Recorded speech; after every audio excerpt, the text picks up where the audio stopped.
우리는 살아가면서 수많은 사람과 관계를 맺습니다. 가족, 친구, 직장 동료 등 소중한 인연 속에서 우리는 늘 좋은 관계를 유지하고 싶어 합니다. 상대방을 배려하고 누군가에게 피해를 끼치지 않으려고 조심조심 마음을 쓰기도 합니다. 하지만 아무리 조심해도 뜻하지 않게 생기는 일이 있습니다. 바로 오해입니다. 아주 사소한 말 한마디, 작은 행동 하나가 오해를 낳고 그 오해가 깊어져 서로에게 큰 상처를 주는 갈등으로 번지기도 합니다. 상대방은 전혀 그런 뜻이 아니었는데 내 입장에서만 생각하다가 마음이 벽이 생겨버리는 경험을 우리는 종종 하게 됩니다. 오늘 성경 본문에도 바로 이러한 오해로 인해 민족 전체가 큰 위기에 빠질 뻔한 이야기가 등장합니다. 지난주에 나누었듯 요단강 동편의 땅을 얻었던 루벤, 갓, 므낫세 반지파는 아직 땅을 차지하지 못했던 다른 지파 형제들을 위해 요단강을 건너와 가나안 땅에서 성실하게 전쟁을 도왔습니다. 마침내 모든 전쟁이 끝나고 그들은 지도자 여호수아의 뜨거운 축복을 받으며 요단 동쪽 땅에 사는 가족들에게로 향했습니다. 양손에는 많은 전리품을 가득 들고 마음에는 하나님의 은혜에 대한 감사로 가득 차 있었을 겁니다. 그런데 고향으로 돌아가던 길에 예기치 못한 사건이 일어납니다.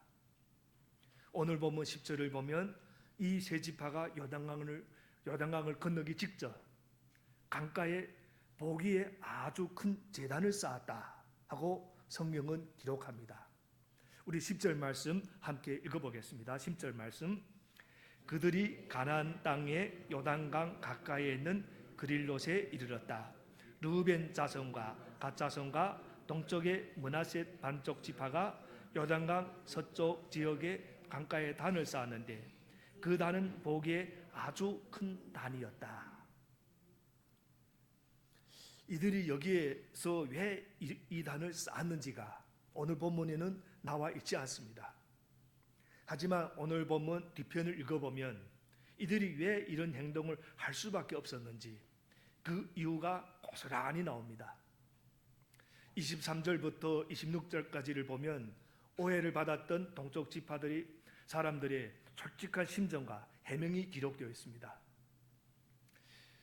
여러분, 이 요단강 동편 지파들이 제단을 쌓았던 속사정을 깊이 들여다보면 사실 그들의 마음 깊은 곳에는 한 가지 지우지 못하는 큰 염려와 불안이 자리 잡고 있었습니다. 그들이 요단강 계곡에 다다랐을 때 눈앞에 펼쳐진 현실은 생각보다 막막했습니다.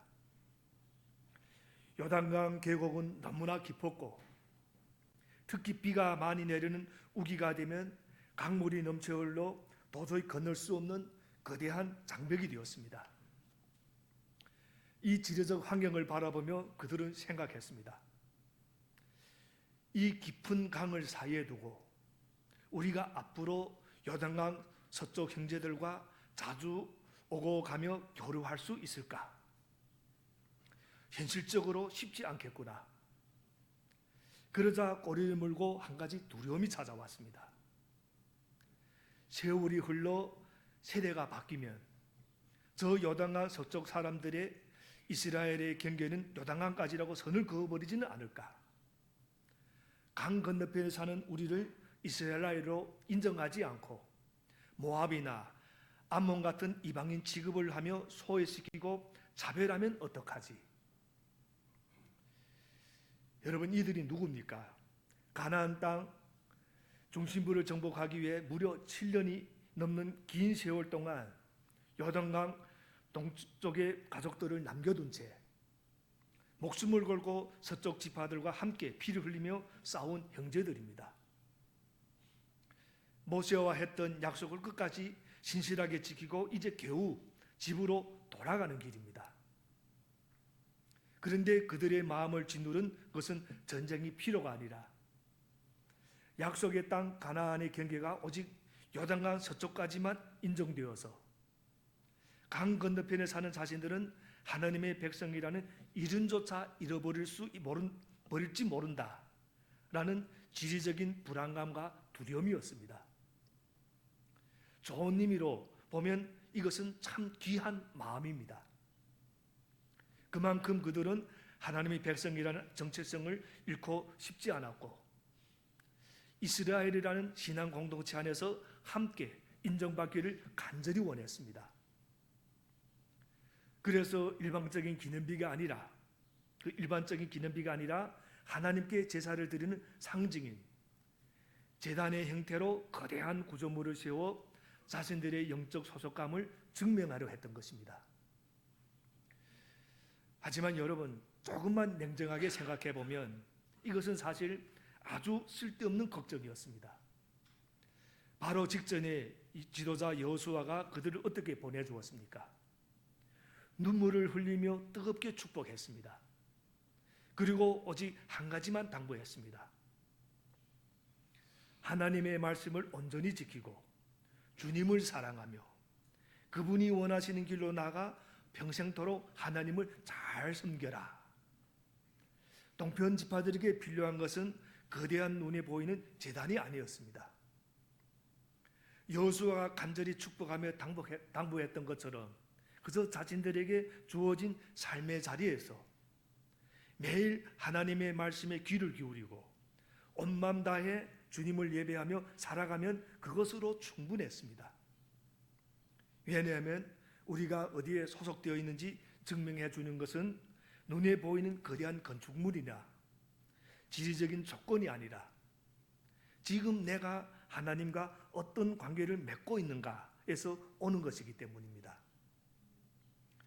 그러나 그들은 눈앞의 험한 지리적 환경에 압도된 나머지 마음속에 피어오르는 열등감을 이겨내지 못했습니다. 결국 여호수아를 통해 주신 하나님의 약속과 축복의 말씀은 온데간데 없이 사라지고 아직 일어나지도 않은 불안한 미래에 온 마음을 빼앗겨 버리고 말았습니다. 내면의 열등감은 결국 일어나지도 않은 미래를 미리 염려하게 만들었고 이는 서쪽 지파 사람들에게 엄청난 충격과 오해를 불러일으켰습니다. 여러분, 요단 동편 지파들이 가졌던 이 불안과 열등감은 사실 어디서 시작되었는가? 바로 비교 이식에서 시작되었습니다. 그들은 하나님의 약속의 땅, 즉 가나안 본토에 살게 될 요단 서쪽 지파들과 자신들을 끊임없이 비교하기 시작했습니다. 그렇게 남과 비교하기 시작하자 그들의 마음속에는 걷잡을 수 없는 걱정과 열등감이 피어올랐습니다. 서쪽 형제들은 하나님의 성막에는 약속의 땅에 사는데 그들은 거리적거나 언제나 하나님을 가까이 하며 온전히 섬길 수 있는 최고의 여건을 다 가지고 사는데 왜 우리는 이 깊은 강을 건너 성막에서 멀리 떨어진 강 건너편 땅에 살아야 하지? 그들의 눈에는 서쪽 지파들의 환경이 한없이 부럽기만 보였습니다. 반면에 하나님께 예배를 드리러 가려면 매번 그 깊은 요단강을 건너야만 하는 이 자신들의 연약한 환경은 너무나 초라하고 불리하게 느껴졌던 것입니다. 여러분, 남과 자신을 비교하면 그 결과는 언제나 나쁠 수밖에 없습니다. 비교의식은 하나님이 나에게 주신 은혜를 보지 못하게 만들고 결국 나는 부족하다, 나는 소외당할 것이다 라는 잘못된 염려와 두려움에 사로잡히게 만들기 때문입니다. 그러나 사실 동편 지파들이 가졌던 이러한 열등감은 전혀 가질 필요가 없는 것이었습니다. 지도자 여호수아가 그들을 고향으로 보내며 축복했던 말을 다시 한번 기억해 보겠습니다. 오늘 보면 그 앞에 있는 여호수아 22장 5절에서 여호수아는 이렇게 간절히 축복하며 고면했습니다. 당신들은 오직 주님이 종 모세가 당신들에게 명령한 계명과 율법을 열심히 쫓아서 지키십시오. 주 당신들의 하나님을 사랑하고 언제나 주님께서 지시하는 길로 가며 주님의 명령을 지키며 주님을 가까이 하고 당신들의 온 마음과 온 정성을 다하여 주님을 섬기십시오. 이 여호수아의 이 축복의 핵심이 무엇입니까? 주님의 말씀을 잘 지키고 하나님을 사랑하고 온 마음과 온 정성을 다하여 주님을 섬기라는 것입니다. 여기에 지리적인 조건이나 환경에 대한 이야기가 단 한마디도 없습니다. 우리가 어디에 살든지 어떤 처지에 있든지 정말로 하나님의 복을 받고 그 복을 누리는 유일한 비결은 오직 하나뿐이다. 바로 하나님의 말씀대로 살고 하나님을 뜨겁게 사랑하며 섬기는 것입니다. 그러면 여러분 기억하시길 바랍니다. 우리 삶에서 어디에 사느냐 보다 훨씬 중요한 것은 어떻게 사느냐입니다. 어떻게 사느냐. 우리가 믿는 하나님은 우리가 어떤 환경, 어떤 위치에서 있는가를 보시는 분이 아니십니다. 하나님은 우리가 처한 그 환경 속에서 지금 어떻게 살아가고 있는가, 나를 얼마나 사랑하고 있는가에 관심을 두고 계십니다. 세상 기준으로 아무리 최고의 학교를 나오고 남들이 부러워하는 인류 직장에 다닌다 할지라도 그 마음에 하나님이 말씀이 없고 하나님을 온전히 섬기지 않는다면 그것은 하나님이 보시기에 결코 성공이 아니라는 겁니다. 여러분, 우리 형편은 세상 기준보다 조금 부족할지 모릅니다. 남들만큼 화려하고 좋은 환경을 갖추지 못했을 수도 있습니다. 하지만 우리가 처한 바로 그 삶의 자리에서 하나님의 말씀을 사랑하고 그 말씀에 묵묵히 순종하며 신실하게 하나님을 예배하고 열심히 기도하는 삶을 살아간다면 바로 그 삶이야말로 하나님이 가장 기뻐하시고 축복하시는 진짜 성공한 삶임을 성경은 우리에게 분명히 가르쳐 줍니다. 성경에는 이러한 삶의 증인들이 수없이 등장합니다. 그중 대표적인 인물이 바로 이스라엘의 가장 위대한 왕 다윗입니다. 다윗이 태어나고 자란 베들레헴은 당시로 치면 알아주는 사람이 없는 아주 작은 시골 마을이었습니다. 게다가 그는 아들이 많은 집안의 막내로 태어나 심지어 친아버지에게조차 그리 인정받지 못하는 존재였습니다. 성령의 감동을 받은 사무엘 예언자가 다음 왕이 될 자를 찾기 위해 다윗의 집을 방문했을 때 아버지는 다윗을 부르지조차 않았습니다. 다른 형들은 모두 멋지게 차려입고 사무엘 앞에 줄을 섰지만 다윗은 그 중요한 자리에 초대받지 못한 채 홀로 들판에서 양을 치고 있었습니다. 집안에서조차 철저히 소외당하고 무시당했던 처지였습니다. 그러나 여러분, 다윗은 바로 그런 열악하고 외로운 환경이 있었기 때문에 들판에서 홀로 하나님의 말씀을 더 깊이 사랑할 수가 있었다는 겁니다. 사람들이 시선에서 벗어나 있었기에 오히려 더 순수하게 하나님 한 분만 바라보고 의지하는 신앙을 키울 수가 있었습니다. 아버지는 나를 잊을지라도 아무도 나를 알아주지 않는 괴롭고 척박한 들판일지라도 그곳에서 나와 함께 사시는 하나님을 바라보며 가슴 벅찬 신앙의 시를 적어 내려갔습니다. 그것이 바로 우리가 잘 아는 시편 23편 여호와는 나의 목자시니 내게 부족함이 없으리로다 하는 고백입니다. 또한 다윗은 그 외로운 들판에서 하나님을 의지하며 묵묵히 물맷돌을 던지는 훈련을 했습니다. 사자나 곰 같은 맹수들이 공격해 올 때마다 하나님의 이름을 의지해 물맷돌로 맹수들을 때려눕히며 실력을 쌓았습니다. 그 결과 훗날 거인 골리앗을 무너뜨렸고 하나님의 마음에 합한 위대한 왕이 될 수 있었습니다. 물론 그도 인간에게 실수하고 죄를 지을 때가 있었습니다. 하지만 그의 삶의 중심에는 늘 언제나 하나님을 바라보는 흔들리지 않는 신앙이 있었다는 것. 사랑하는 여러분, 인간은 참 연약해서 모든 조건이 완벽하게 주어지면 오히려 영적으로 타락하기가 훨씬 쉽습니다. 하나님 앞에 믿음의 중심에 바로 서 있지 않은 채 찾아오는 세상적인 성공은 오히려 사람을 교만하게 만들고 삶을 망가뜨리는 독이 되기도 합니다. 여러분 기억하시길 바랍니다. 세상에서 성공하는 것보다 100배, 1000배 더 중요한 것은 내가 처한 환경이 어떠하든 하나님 앞에 얼마나 올바르게 살아가고 있는가입니다.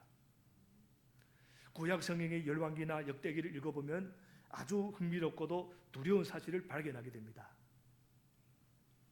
하나님 보시기에 정직하고 훌륭했던 믿음의 왕 밑에서 도리어 하나님을 대적하며 우상을 숭배하는 가장 악한 아들왕이 태어나기도 했습니다. 반대로 온갖 우상을 섬기며 악을 행했던 아버지 왕 밑에서 도리어 하나님 보시기에 정직하며 종교 개혁을 일으킨 가장 선한 아들왕이 나오기도 했습니다. 이것이 우리에게 무엇을 말해줍니까? 환경과 조건이 신앙을 보장해 주지 않는다는 것입니다. 신앙은 부모에게서 저절로 물려받는 유산이 아니고 좋은 환경이 만들어주는 결과물도 아닙니다. 중요한 것은 지금 내가 하나님 앞에 올바르게 서 있느냐. 내가 세상이 아무리 불황이고 살기 어렵다고 해도 우리가 처한 삶의 자리에서 하나님의 말씀을 최고로 사랑하고 온 마음과 온 정성을 다해 하나님을 섬기면 그것이 바로 하나님이 인정하시는 진짜 성공입니다. 그리고 바로 그 자리에서 세상이 줄 수 없는 참된 평안과 행복을 누리게 됩니다. 그러므로 우리는 우리의 자녀들을 양육할 때 세상의 기준에만 매달려서는 안 됩니다. 자녀들이 세상에서는 성공할지 몰라도 하나님 앞에서는 실패한 인생이 되지 않도록 눈물로 기도하며 믿음으로 길러내야 하는 것입니다. 요단동 편지파들은 눈앞의 환경을 보며 비교의식에 사로잡혔고 나중에 내 자녀들이 소외당하면 어쩌지? 라는 인간적인 걱정 때문에 섣부르게 눈에 보이는 거대한 재단을 쌓았습니다. 하지만 정말 필요한 것은 눈에 보이는 재단이 아니라 자녀들의 마음속에 하나님의 말씀을 심어주는 것이었습니다. 여러분, 우리 자녀들이 앞으로 어디에 살든지 세상에서 어떤 직업을 갖든지 상관없습니다. 그 마음에 하나님을 뜨겁게 사랑하는 믿음만 있다면 하나님께서 다윗을 책임지셨던 것처럼 그들의 삶을 반드시 책임져 주실 줄 믿습니다. 이제 요단 동편 지파들이 요단강가에 거대한 단을 쌓았던 두 번째 이유, 그것은 바로 형제들을 향한 그리고 하나님을 향한 이심이었습니다. 동편 지파들은 지금 가나안 땅에서 무려 7년이 넘는 모진 전쟁을 치르고 드디어 자신들의 정착지로 돌아가는 중입니다. 사실 그들이 7년 동안 형제들 위해 목숨 걸고 함께 싸웠다는 그 역사적인 사실 자체가 이미 이스라엘은 뗄래야 뗄 수 없는 하나의 신앙 공동체라는 것을 온 천하에 증명해 주는 증거였습니다. 서로 피를 나눈 형제라는 증거가 이미 차고 넘쳤습니다. 하지만 안타깝게도 동편 지파들은 그 사실을 온전히 신뢰하지 못했습니다. 하나님과 형제들이 마음을 이심하고 믿지 못했기에 결국 그들은 눈에 보이는 거대한 단을 쌓고 만 것입니다. 그리고 그 결과는 참혹했습니다. 요단강 서쪽 지파 사람들에게 엄청난 오해를 불러일으키고 나아가 온 민족이 서로를 죽이고 파멸하는 거대한 전쟁의 위기에 빠질 뻔하게 만들었습니다. 과연 어떤 소식이 전해졌기에 이토록 큰 위기가 찾아온 것인가? 오늘 보면 11절을 우리 함께 읽어보겠습니다. 11절 말씀. 이스라엘 자손이 이 소식을 듣고 말하였다. 르우벤 자손과 갓 자손과 동쪽의 므낫셋 반쪽 지파가 우리들이 있는 요단강 서쪽 지역의 강 가까운 그릴롯에 단을 쌓았다. 이 구절을 보면 동편 지파들이 단을 쌓았다는 소식이 순식간에 요단 서쪽 지파들에게 아주 자세하게 전해집니다. 그들이 단을 쌓은 위치가 어디입니까? 요단강을 건너기 직전, 자신들이 살기를 동쪽편이 아니라 요단강 서쪽 지역 강가였습니다. 서쪽 지파들이 맨 눈으로 빤히 쳐다볼 수 있는 그들의 영토 경계선에 거대한 단을 쌓아버린 것입니다. 왜 이렇게까지 했는가? 바로 마음속에 가득 찬 이심과 염려 때문이었습니다. 우리 인간이 참 쉽게 저지르는 잘못 중 하나는 아직 일어나지도 않은 미래의 일들에 대해 너무 많은 생각을 하느라 스스로 괴로워한다는 점입니다. 여러분, 지금 마음속에 어떤 걱정을 품고 이 자리에 앉아 계십니까? 내일 일, 한 달 뒤의 일, 혹은 몇 년 뒤의 미래 때문에 불안해하고 계시지는 않습니까? 하지만 냉정하게 잘 생각해 보겠습니다. 우리가 지금 밤잠을 설치며 걱정하는 그 일들이 실제로 일어날 가능성이 얼마나 됩니까? 미국의 한 심리학 연구에 따르면 우리가 하는 걱정이 96%는 실제로 절대로 일어나지 않거나 우리가 바꿀 수 없는 일들이라고 합니다. 물론 앞날을 미리 준비하고 대비하는 것은 지혜로운 일입니다. 하지만 아직 일어나지도 않은 일에 대해 지나치게 깊은 생각과 추측을 거듭하다 보면 결국 불필요한 오해가 싹트게 됩니다. 내 안의 불안 때문에 섣부르게 상대방을 의심하고 비난하고 정죄하다가 결국 소중한 관계를 완전히 망가뜨리는 일이 발생하고 마는 것입니다. 지금 요단 동편 지파들의 상태가 정확히 그랬습니다. 그들은 영적 지도자인 여호수아가 선포해준 축복과 약속의 말만으로는 도저히 안심이 되지 않았습니다. 우리가 아무리 하나님의 말씀을 잘 지키고 아무리 열심히 하나님을 섬기며 살아도 소용없을지 몰라.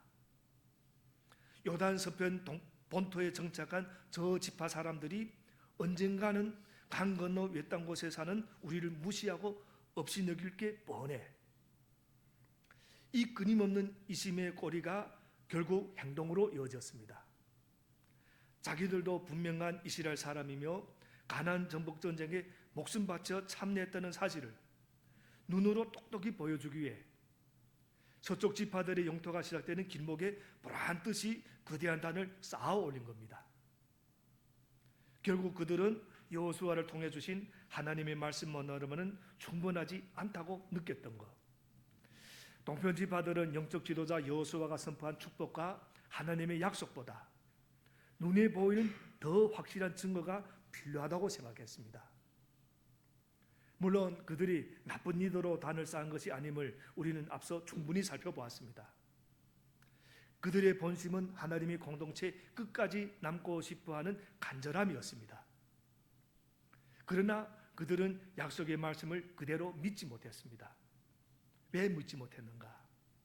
미래에 대해 너무 많은 생각과 상상을 덧붙였기 때문에. 아직 일어나지 않은 일, 어쩌면 평생 일어나지 않을 일을 미리부터 걱정하고 염려했습니다. 그리고 결국 그 불필요한 염려는 엄청난 오해와 갈등이라는 부메랑이 되어 자신들에게 돌아왔습니다. 여러분, 우리가 신앙생활을 할 때 지나치게 예민하게 반응하거나 부정적인 상상을 많이 하는 것은 영적으로 결코 유익하지 않습니다. 상대방을 사랑하고 섬기는 일에는 누구보다도 섬세하고 민감해야 하지만 누군가를 괜히 의심하고 부정적으로 추측하는 일에는 둔감해져야 합니다. 이제 동편 지파들이 일으킨 작은 오해는 순식간에 끔찍한 위기를 몰고 왔습니다. 요단 서편에 있던 지파들은 동편 형제들이 요단 강가에 거대한 단을 쌓았다는 소문을 듣자마자 그들이 벌써 하나님을 저버리고 반역했다고 확신해 버렸습니다. 오늘 보면 12절을 우리 함께 읽겠습니다. 12절 말씀. 이스라엘 자손이 이 말을 듣고 온 회중이 동쪽 지파들에게 대항하여 싸우려고 실로에 모였다. 얼마나 어처구니 없고 두려운 일입니까? 7년 동안 생사를 함께 했던 형제들이 한순간에 칼을 겨누는 원수가 되었습니다. 이심이 걱정을 낳고 걱정이 엉뚱한 행동을 낳아 결국 전 국민적인 전쟁 위기라는 파국을 불러온 것입니다.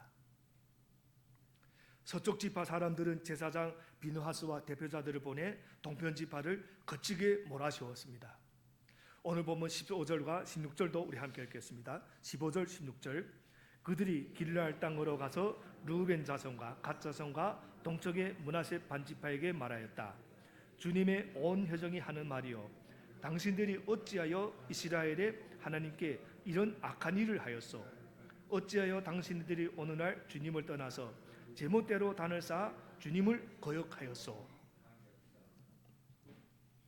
그들에게 있어서 실로의 성막 위에 다른 제단을 쌓는다는 것은 곧 우상 숭배자 하나님에 대한 정면 반역이었습니다. 서쪽 지파들이 이토록 예민하고 격렬하게 반응한 데는 또 뼈아픈 역사적 이유가 있었습니다. 바로 본문 17절 18절에 나오는 바알볼 사건 때문이었습니다.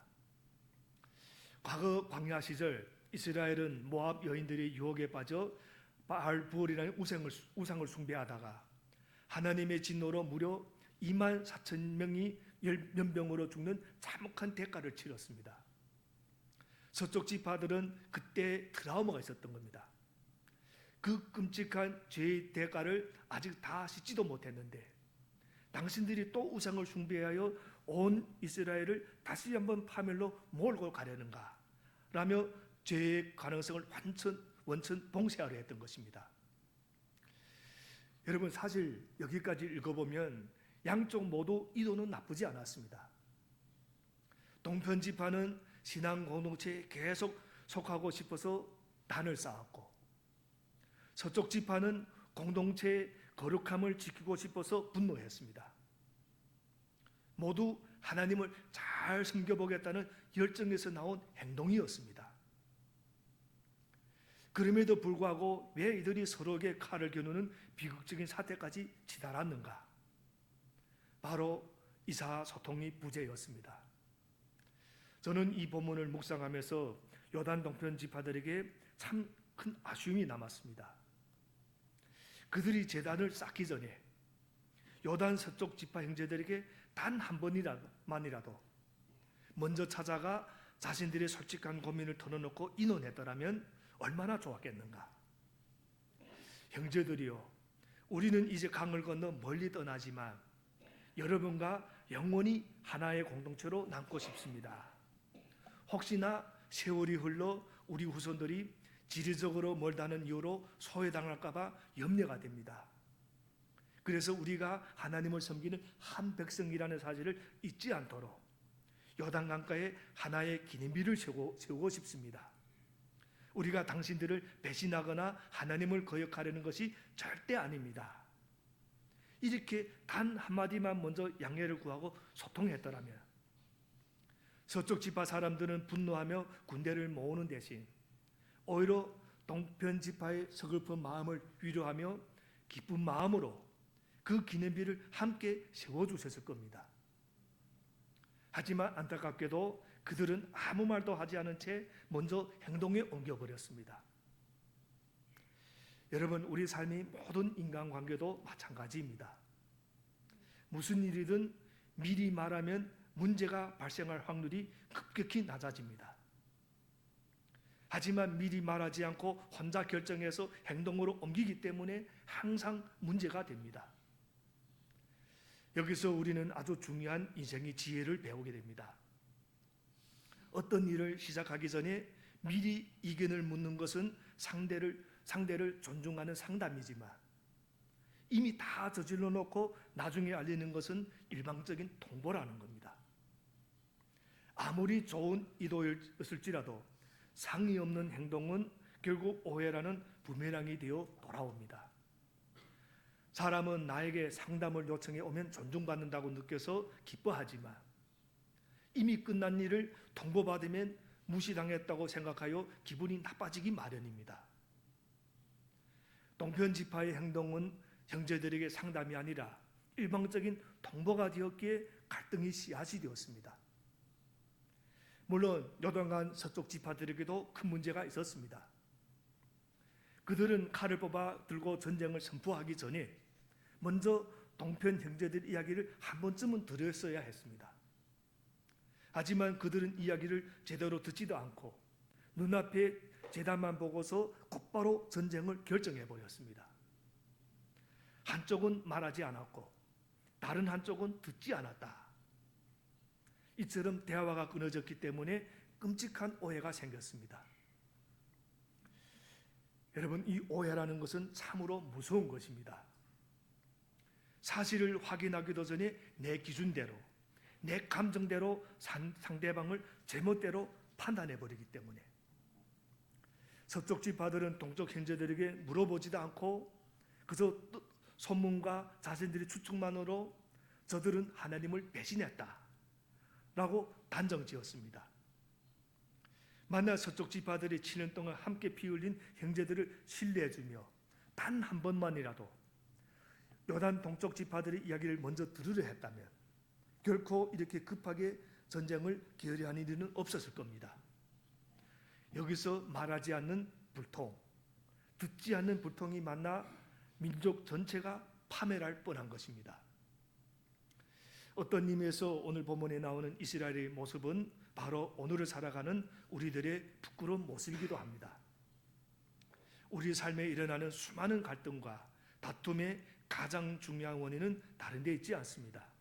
바로 이 대화의 부재입니다. 그저 솔직하게 마주 앉아 대화하는 것만으로도 인생의 수많은 오해와 문제는 눈 녹듯 해결됩니다. 여러분, 우리 가정에서, 교회에서, 그리고 사회에서 누군가를 먼저 판단하지 마시기 바랍니다. 무언가를 판단하고 화를 내기 전에 먼저 한번 들어보려는 노력을 해보는 것. 비난의 목소리를 높이기 전에 직접 당사자의 말을 경청해 주는 것.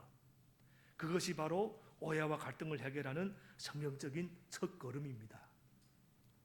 그래야 우리 가정이 하나가 되고 우리 교회가 비로소 하나가 될 수가 있습니다. 그럼에도 불구하고 전쟁을 결정한 이 일촉즉발의 심각한 상황 속에서 이스라엘 백성들이 참 잘한 일이 딱 한 가지가 있었습니다. 무작정 흥분해서 곧바로 군대를 진격해서 전쟁을 시작한 것이 아니라 일단 대화의 대표자들을 요단 동편에 보내어 그들에게 마지막 소명의 기회를 주었다는 것, 이것만은 참 잘했습니다.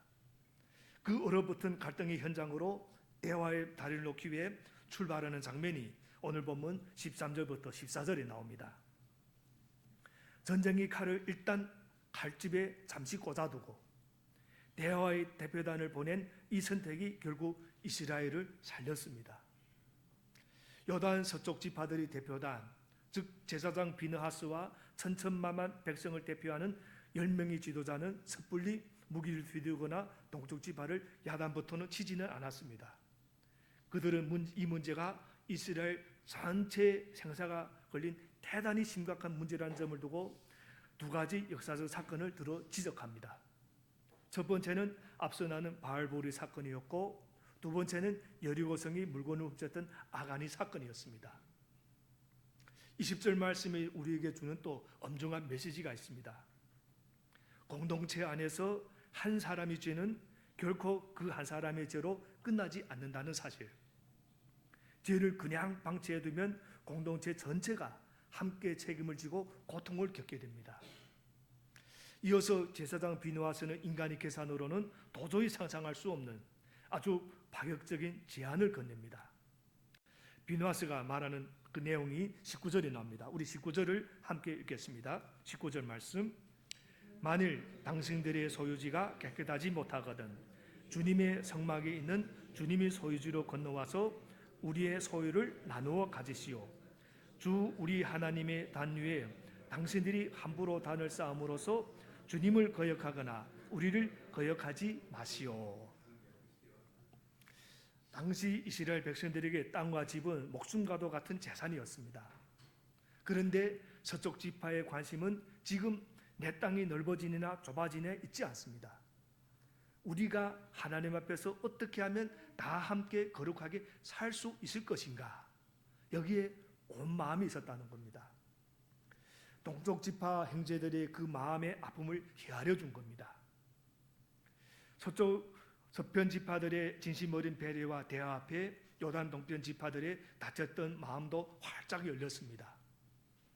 그들은 자신들의 진짜 속마음을 털어놓으며 오해를 풀었습니다.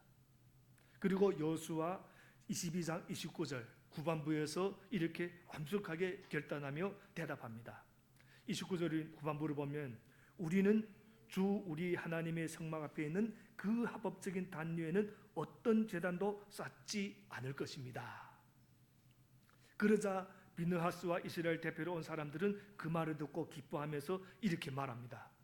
31절 중간 부분을 보면 비느하스는 갈등의 종지부를 찍는 위대한 고백을 선포합니다. 우리는 오늘 주님께서 우리 가운데 계심을 알았다. 오늘 우리는 주님께서 우리 가운데 계심을 알았다. 요단 동쪽과 서쪽 지파가 마주 앉아 대화하고 하나가 되기 위해 필사적으로 노력했지만, 아주 귀한 것이지만 결국 그 깊은 오해를 깨끗하게 풀어주시고 민족의 전쟁을 막아주신 분은 우리 인간이 아니라 바로 하나님이셨다는 고백. 하나님이 그 대화의 자리에 친히 임재하셔서 쌍방의 마음에 감동을 주셨기에 파국을 막을 수 있었다는 고백. 우리 삶도 마찬가지입니다. 우리가 세상을 살아가다 보면 참 억울한 일을 당할 때가 있습니다. 나는 선한 의도로 행동했는데 상대방이 나를 오해해서 차가운 시선을 보내거나 큰 다툼이 일어날 위기에 처하기도 합니다. 그럴 때 내 힘과 말재주로 어떻게든 상황을 모면하려고 애쓰다 보면 도리어 모든 노력이 역효과가 되어 상황이 더 악화되기가 쉽습니다. 그래서 여러분도 아마 겪었을 겁니다. 문제를 해결하려고 막 노력하고 하는데 오히려 문제가 악화될 때가 있습니다. 만약 우리 삶 속에서 얽히고 설킨 오해와 다툼이 기적처럼 잘 풀리는 은혜를 경험했다면 그것은 결코 내가 말을 논리적으로 잘해서가 아닙니다. 하나님께서 상대방의 마음을 만져주셨고 하나님께서 그 상황 속에서 오해를 풀어주셨기 때문이라고 믿는 것, 이런 마음 자세가 바로 갈등과 오해를 진짜 극복할 수 있는 비결입니다. 여러분, 삶의 갈등이 찾아올 때 진솔하게 대화를 나누고 오해를 풀기 위한 시간을 가지며 스스로 노력하시는 것은 참 중요합니다. 그러나 그것과 동시에 반드시 해야 할 가장 중요한 일이 있습니다. 더욱 중요한 일, 바로 기도하는 겁니다. 주님, 내 억울함과 오해를 주님께서 친히 풀어주시옵소서 라고 기도하는 것. 갈등의 현장을 주님 앞에 올려드리며 가정을 위해 기도하고 교회를 위해서 눈물로 기도할 때 비로소 깨어진 관계가 치유되고 하나가 되는 놀라운 성령의 역사가 일어나게 됩니다. 이제 말씀을 정리하겠습니다. 우리 교회가 하나님 안에서 온전히 하나가 되고 주님의 말씀과 사랑으로 가득 차 있을 때 우리는 세상에 그 어떤 거센 풍파와 어려움이 찾아와도 다 이겨낼 수가 있습니다. 그러나 반대로 교회가 분열되고 서로 시기하고 다투며 시험에 들면 세상에서 아무리 일이 잘 된다 할지라도 우리 마음에 평안이나 기쁨이 없고 늘 괴로움과 허무함만이 가득하게 됩니다. 왜 그런지 아십니까? 바로 우리 자신이 교회이기 때문입니다. 교회는 눈에 보이는 어떤 조직이나 콘크리트 건물이 아닙니다. 예수 그리스도를 구주로 고백하는 저와 여러분, 우리가 바로 교회입니다. 그렇기 때문에 교회가 아프고 어려울 때 내 영혼이 아프고 우리 삶이 어려워지는 겁니다. 사랑하는 여러분, 오늘날 우리 삶의 진짜 문제가 되는 것은 경제적인 환경이나 처해진 상황이 아닙니다. 우리에게 가장 중요한 것은 내가 어떠한 상황 속에서도 하나님의 말씀을 생명처럼 붙들고 지켜내는 것, 그리고 나의 온 마음과 온 정성을 다해 오직 하나님 한 분만을 사랑하고 섬기는 것. 우리가 어디에 있든지 어떠한 형편에 처하든지 이 신앙의 중심을 잃지 마시기를 바랍니다. 그리하여 우리 교회가 오직 하나님의 말씀을 굳게 붙드는 공동체, 진심으로 하나님을 사랑하고 섬기는 하나됨의 공동체로서 이 땅 위에서 계속해서 아름답게 쓰임받으며 나아갈 수 있게 되기를 주님 이름으로 축복합니다. 기도하겠습니다.